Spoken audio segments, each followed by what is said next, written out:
السلام عليكم. ازي حضراتكم عاملين ايه؟ طبعا بقالي كتير جدا ما صورتش، بس اللي حصل صعب جدا.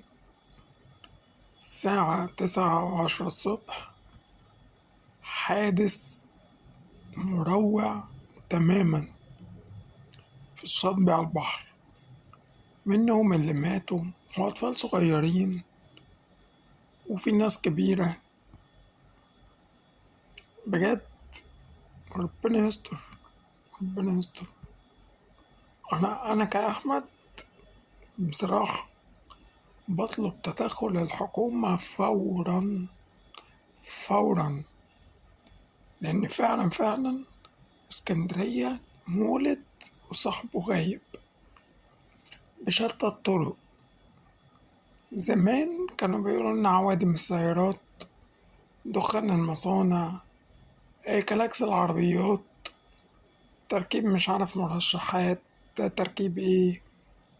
دلوقتي العملية بقت عيني عينك، على كل لون يا باتيستا زي ما بيقولوا.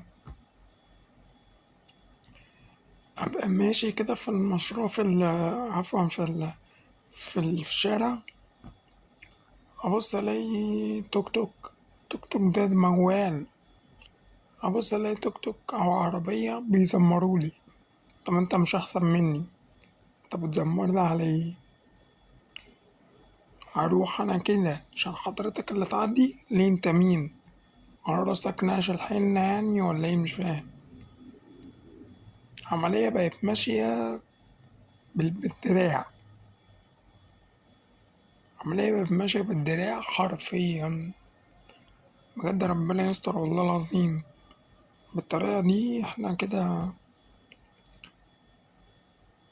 ما فيهاش عيش، ولا فيها ان انت تعيش فيها اساسا. لما تبقى في بلد الامن والامان، ده اللي مكتوب فيها الامن والامان، ماشي، ويحصل فيها كده، يبقى فيها حاجة غلط. فيها كمان الكبار بيتعلموا من الصغيرين الهبل. طب انتوا كبار يعني، فين الحاجات اللي انتوا علمتوها لنا لما ولدتونا؟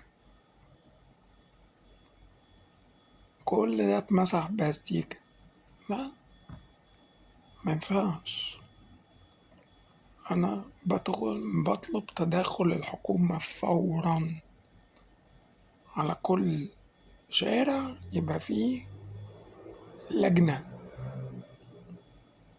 الكلام ده ما ينفعش بصراحة، والله العظيم ما ينفع.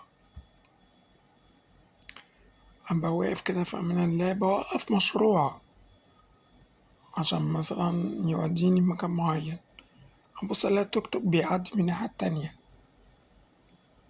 هو أنا إيه ده؟ هما عينين، والعينين رايحين كده، أنا خبصت ازاي ورايا والتوك توك هيحاشرني؟ لا، صعب.